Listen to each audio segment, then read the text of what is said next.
सीमा अपने पति धीरज और अपने बेटे अंशुल के साथ रहती थी। वो काफी अच्छे परिवार से थी। एक दिन धीरज अपने ऑफिस से घर की तरफ आ रहा था कि तभी धीरज का कार एक्सीडेंट हो जाता है और उसकी मौत हो जाती है। बेचारी सीमा अपने पति की फोटो हाथ में लिए रोते हुए खुद से बोलती है, आप तो चले गए, अब मेरा और अंशुल का ख्याल कौन रखेगा। वो खुद से बोल ही रही होती है कि उसको अचानक याद आता है कि धीरज और सीमा अंशुल को एक बड़ा आदमी बनाना चाहते हैं। इसलिए वो खुद के आंसुओं को पोंछती है और सीमा खुद से बोलती है, नहीं सीमा, तुझे अब नहीं रोना है, क्योंकि तुझे धीरज की तरह अंशुल को भी एक बड़ा आदमी बनाना है। इतना कहते ही सीमा अपने बेटे अंशुल के पास चली जाती है और उसको पकड़कर सो जाती है। देखते ही देखते 16 साल बीत जाते हैं। अंशुल अब 22 साल का हो गया था और वो अपने पिता की तरह एक बड़ा आदमी बन चुका था।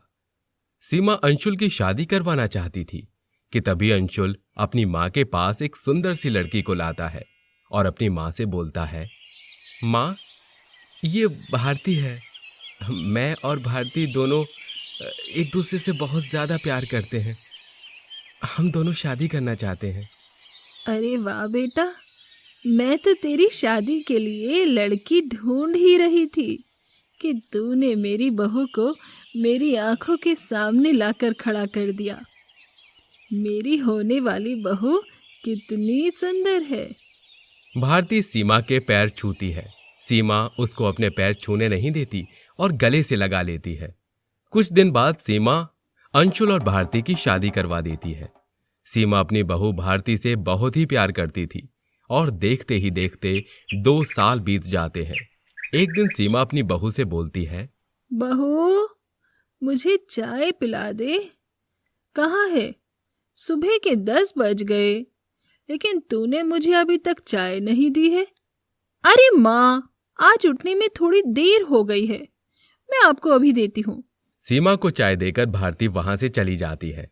शाम को अपने कमरे में बैठकर भारती रो रही थी कि तभी वहां पर अंशुल आता है और भारती को रोता हुआ देख उससे पूछता है, अरे मेरी जान, क्या हो गया? तुम रो क्यों रही हो इस तरह? मैं तुम्हें क्या बताऊं? आखिर तुम्हें कुछ बताऊंगी तो तुम तो अपनी माँ का ही पक्ष लोगे। अरे बेबी, तुम ऐसा क्यों बोल रही हो? मैं तो ऑलवेज तुम्हारे साथ हूं। मैंने तुमसे शादी की है, तुम्हारे साथ जीने मरने की कस्में खाई हैं। बताओ तुम, आखिरकार क्या दिक्कत है? अंशुल, आज मुझे उठने में देरी क्या हो गई कि तुम्हारी माँ तो चिल्लाने ही लगी। कहती है 10-10 बजे तक सोई रहती है, उठने का नाम ही नहीं लेती। कुछ तो काम कर लिया कर, कामचोर कहीं की। अंशुल बिना सोचे समझे अपनी माँ के पास जाता है और अपनी माँ के ऊपर चिल्लाने लगता है, माँ, तुम पागल हो चुकी हो क्या? बुढ़ापे के साथ तुम्हारा दिमाग सठिया गया है। पर बेटा, क्या हुआ? तुम ऐसे मुझ पर क्यों भड़क रहे हो? तुमने आज जो भी भारती को बोला है, मुझे आज के बाद कुछ सुनने को नहीं मिलना चाहिए, और अगर ऐसा हुआ तो देख लेना, तुम बहुत बुरा हो जाएगा। अंशुल अपनी माँ के ऊपर चिल्लाकर वहां से चला जाता है। वहीं दूसरी तरफ भारती ये सब देखकर हंस रही होती है। उसे हंसता हुआ देख सीमा को बहुत ही बुरा लगता है और आंखों में आंसू लिए वो अपने कमरे में चली जाती है। अपने कमरे में जाकर सीमा अपने पति की फोटो लेकर रोते हुए बोलती है, धीरज जी, हमारा बेटा कितना बदल गया है। मुझे नहीं पता था कि हमारी बहू ऐसी निकलेगी। काश आप यहाँ होते। सीमा अपने कमरे में रो ही रही होती है कि तभी भारती वहां आती है और अपनी सास से बोलती है, सुन बुढ़िया, चुपचाप अब घर का सारा काम तू किया करेगी। अगर तूने घर का काम नहीं किया, मैं तेरे बेटे को तुझसे दूर कर दूंगी, और तू ये बहुत अच्छे से जानती है। तो अगर तू चाहती है कि तेरा बेटा तेरे पास रहे, तू चुपचाप सारा काम कर लिया करियो।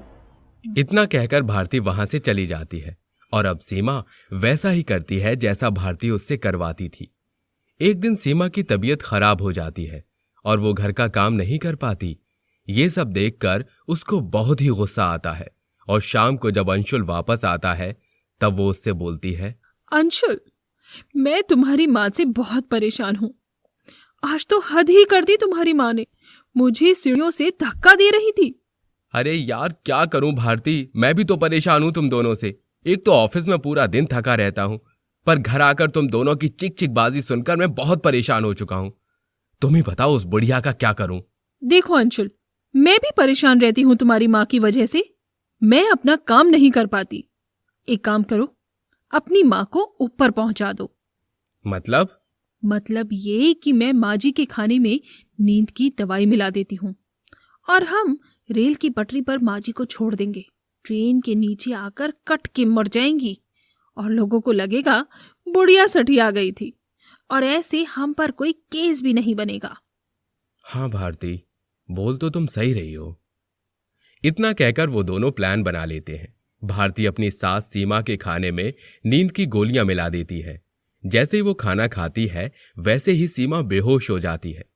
अंशुल और भारती अपनी मां को उठाकर कार की डिक्की में रख देते हैं और रेलवे फाटक पर फेंक देते हैं कि तभी पीछे से गांव का एक आदमी ये देख लेता है। वो तुरंत गांव वालों को बुलाकर लाता है। ये देख गांव वाले बहुत ही गुस्सा हो जाते हैं और उन दोनों को बहुत मारते हैं। उन दोनों को मारते मारते पुलिस स्टेशन ले जाते हैं। थोड़ी देर बाद सीमा को जब होश आता है तब वो गांव वालों से पूछती है, मेरे बेटे बहू कहाँ है? उनको तो हम लोगों ने जेल में डलवा दिया है। पर क्यों? आखिर उन लोगों ने क्या किया है? सभी गांव वाले अब सीमा को सब कुछ बताते हैं। ये सुनकर सीमा की आंखों में आंसू आ जाते हैं। वो भागी भागी पुलिस स्टेशन जाती है और अपने बहू बेटों को रिहा करवा के घर ले आती है। अपनी मां का इतना बड़ा दिल देखकर दोनों की आंखों में आंसू आ जाते हैं और अंशुल अपनी मां से बोलता है, मां, आज तूने ये दिखा दिया कि आखिर एक मां ही होती है। मां के दिल जैसा दुनिया में कोई दिल नहीं। मम्मी जी, मुझे माफ कर दीजिए। मैंने आपके साथ कितना बुरा किया है। बहू तो घर को जोड़ती है, लेकिन मैं बहू कहलाने के लायक ही नहीं हूँ, क्योंकि मैंने घर जोड़ा नहीं, तोड़ा है। उन दोनों को रोता हुआ देख सीमा का दिल पिघल जाता है और वो उन दोनों को गले लगाकर माफ कर देती हैं और अब सब खुशी खुशी रहने लगते हैं। भारतीगढ़ गांव में सुमित्रा अपने छोटे से परिवार के साथ बहुत ही खुशी से रह रही थी। सुमित्रा को बचपन से ही पिज्जा खाने का बहुत शौक था और एक दिन सुमित्रा अपने बेटे से बोलती है, रोहन बेटा, मुझे पिज्जा खाने का बहुत मन कर रहा है, जाकर पिज्जा तो ले आ। अरे माँ, अब तो तुम बुढ़िया हो गई हो, बुढ़ापे में भी तुम्हें पिज्जा खाने का मन करता है। अरे बेटा, मैं बूढ़ी हो गई हूँ तो क्या हुआ, आखिरकार मेरा भी तो मन करता है, और अगर मेरा पिज्जा खाने का मन है तो खिला देना। अच्छा ठीक है, तुम भड़क क्यों रही हो माँ, मैं तुम्हारे लिए पिज्जा ले आऊंगा। मैं मजाक कर रहा था। इतना कहकर अपनी माँ के लिए रोहन पिज्जा लेने के लिए चला जाता है। थोड़ी देर बाद रोहन अपनी माँ के लिए पनीर पिज्जा लेकर आता है और दोनों माँ बेटे बड़े चाव से पनीर पिज्जा खाते हैं। ऐसे ही कुछ महीने बीत जाते हैं और एक दिन रोहन अपने ऑफिस से घर की तरफ आ रहा था कि तभी उसको पिज्जा पॉइंट नाम की एक नई दुकान दिखाई देती है। उसको देखकर रोहन सोचता है। इतना सोचने के बाद रोहन पिज्जा पॉइंट से चीज पिज्जा खरीद लेता है और घर जाने के लिए रोड क्रॉस करने लगता है कि तभी एक कार से उसका एक्सीडेंट हो जाता है। वहीं दूसरी तरफ रोहन की माँ चिंता में अपने बेटे को फोन करती रहती है, लेकिन रोहन उसकी कॉल का कोई जवाब नहीं देता। अगली सुबह रोहन के घर रोहन की लाश जाती है। ये देखकर मानो सुमित्रा के ऊपर पहाड़ टूट जाता है और वो फूट फूट कर रोने लगती है। बेटा, अब तो तू मेरे पास ही नहीं है, मैं किसके लिए जीऊंगी? तुम मुझे छोड़कर कैसे चले गए? अपनी बुढ़िया माँ को अकेले छोड़कर तू नहीं जा सकता। अब मुझे कौन देखेगा? उसको रोता हुआ देखकर लोग उसको सिंपैथी देकर चले जाते हैं। थोड़ी देर बाद सुमित्रा अपने बेटे की चिता जला देती है। बेचारी बहुत ही अकेली हो जाती है और रोते हुए अपने बेटे के साथ बिताए हुए पल याद करती है कि किस तरीके से रोहन अपनी माँ को छेड़ा करता था। सुमित्रा के घर में रोहन के सिवाय और कोई नहीं था और इस वजह से सुमित्रा की आर्थिक स्थिति धीरे धीरे बद से बदतर हो गई। सुमित्रा के पास खाने तक को कुछ नहीं था और वो एक दिन सोचते हुए खुद से बोलती है, बेटा, मेरे बेटे ने सबकी मदद की है। यदि मैं किसी से कुछ मांगूंगी तो क्या पता मुझे भी लोग कुछ खाने को दे दे। ये सोचकर सुमित्रा अपने पड़ोस में खाना मांगने के लिए चल देती है। मीनू बेटा, मैं बहुत भूखी हूँ, मुझे बहुत भूख लग रही है, कृपया करके तुम मुझे कुछ खाने को दे दो। अरे अम्मा, आप ये कैसी बात कर रही हो? मैं आपकी मदद तो करना चाहती थी, लेकिन मेरे पति घर पर नहीं है। मैं उनसे बिना पूछे कोई भी सामान ऐसे किसी को नहीं दे सकती अम्मा। बेटा, मैं तो तेरे पास ये सोच कर आई थी कि तू मेरी मदद करेगी, क्योंकि जब तुझे तेरे पति के इलाज के लिए पैसे चाहिए थे तो तू मेरे बेटे रोहन के पास आई थी। अरे ओ बुढ़िया, मैं तुझे इतनी देर से अम्मा अम्मा करके बोल रही थी और तूने क्या किया? अपना एहसान जता दिया। सुन मेरी बात, तूने मेरी एक समय पर मदद की है, मानती हूँ, लेकिन मैंने तुझे बोला ना, मैं अपने पति से बिना पूछे तुझे कुछ भी नहीं दूंगी। पर हाँ, मैं तेरे हाथ में कटोरा जरूर थमा दूंगी ताकि तू कहीं भी जाकर भीख मांग सके। कोई ना कोई तेरे लाचारेपन पर तरस खाकर भीख जरूर दे देगा। इतना कहकर मीनू सुमित्रा के हाथ में कटोरा थमा देती है और उसमें 1 रुपए का सिक्का डालकर उसे धक्के मार के निकाल देती है। ये देखकर सुमित्रा की आंखों में आंसू आ जाते हैं और वो खुद से बोलती है, काश मेरा बेटा जिंदा होता तो आज मुझे ये दिन देखने को नहीं मिलता। थोड़ी देर बाद सुमित्रा रोते हुए अपने घर के अंदर चली जाती है और अपने बेटे की फोटो लिए रोती रहती है। तभी उसके पास एक रंजू नाम की औरत आती है और उससे बोलती है, अरे सुमित्रा बहन, तू अपने बेटे की फोटो लिए क्यों रोती रहती है? क्या बताऊं बहन, जब से मेरा बेटा रोहन मुझे छोड़कर गया है मैं भूखे ही मर रही हूँ। मैंने मीनू से खाने के लिए मांगा तो उसने मुझे धुतकार दिया। अरे बहन, तुझे पिज्जा खाने का बहुत शौक है तो तू पिज्जा की एक छोटी सी दुकान खोल ले, इससे तेरा गुजारा भी हो जाएगा। इतना कहकर रंजू वहाँ से चली जाती है और सुमित्रा खुद से बोलती है, सुमित्रा, वैसे रंजू ने तुझे आइडिया सही दिया है। मेरे पास जो थोड़े बहुत गहने हैं मैं उन्हें बेचकर पिज्जा बनाने का सामान ले आती हूँ और उससे अपनी एक छोटी सी दुकान खोल लूंगी। इतना कहकर सुमित्रा अपने गहनों को लेकर सुनार के पास चली जाती है और गहने बेचकर पिज्जा बनाने का सामान ले आती है।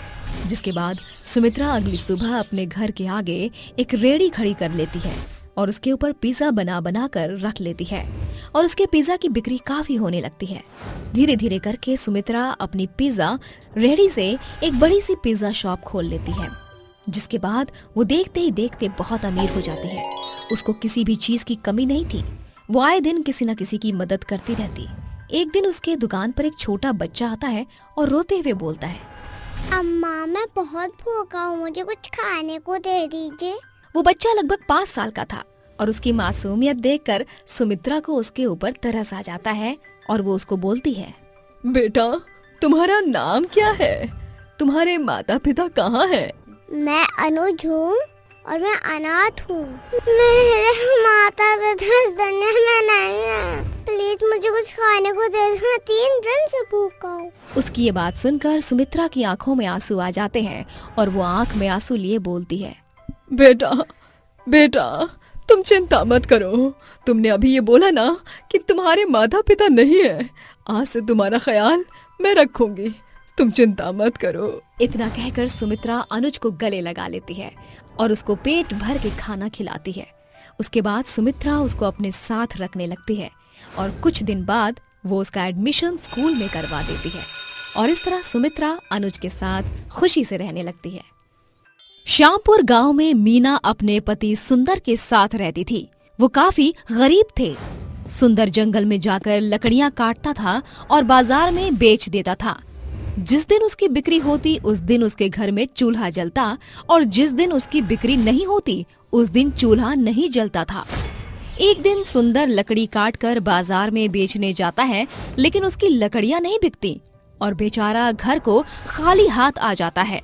ये देखकर मीना अपने पति से बोलती है, सुंदर जी, आज भी कोई लकड़ी नहीं बिकी क्या? नहीं मीना, आज भी कोई लकड़ी नहीं बिकी। हमारा गुजारा चलना बहुत ही मुश्किल हो रहा है। ऊपर से तुम प्रेग्नेंट हो। समझ नहीं आ रहा कि आखिर मैं तुम्हारा पेट कैसे भरूं, कैसे पालूं तुम्हें। आप चिंता मत कीजिए सुंदर जी, भगवान हमें कभी न कभी कोई न कोई रास्ता जरूर दिखाएंगे। भगवान के घर देर है, अंधेर नहीं है। पता नहीं मीना, तुम्हारा भगवान हमारी विनती कब सुनेगा। मैं तो तुम्हें 2 वक्त की रोटी भी नहीं खिला पाता हूँ। इतना कहकर सुंदर फूट फूट कर रोने लगता है। उसको रोता हुआ देखकर मीना उसको चुप करवाती है और बोलती है, सुंदर जी, ये मेरे कान के कुंडल हैं, आप इनको बेच दीजिए और घर के लिए कुछ राशन ले आइए। नहीं मीना, मैं ऐसा नहीं कर सकता। तुम मुझे ये कान के कुंडल बेचने को मत बोलो। मीना ये बहुत अच्छे से जानती थी कि चाहे कुछ भी हो, लेकिन सुंदर उसके जेवर नहीं बेचेगा। इसीलिए मीना उसको बोलती है, सुंदर जी, मैं प्रेग्नेंट हूँ, इसीलिए देखिए मुझे खाने की बहुत जरूरत है और आज तो आपकी एक भी लकड़ियाँ नहीं बिकी है, तो आप मुझे कहाँ से खिलाएंगे। इसीलिए मैं आपसे बोल रही हूँ कि ये बेचकर कुछ खाने के लिए ले आइए।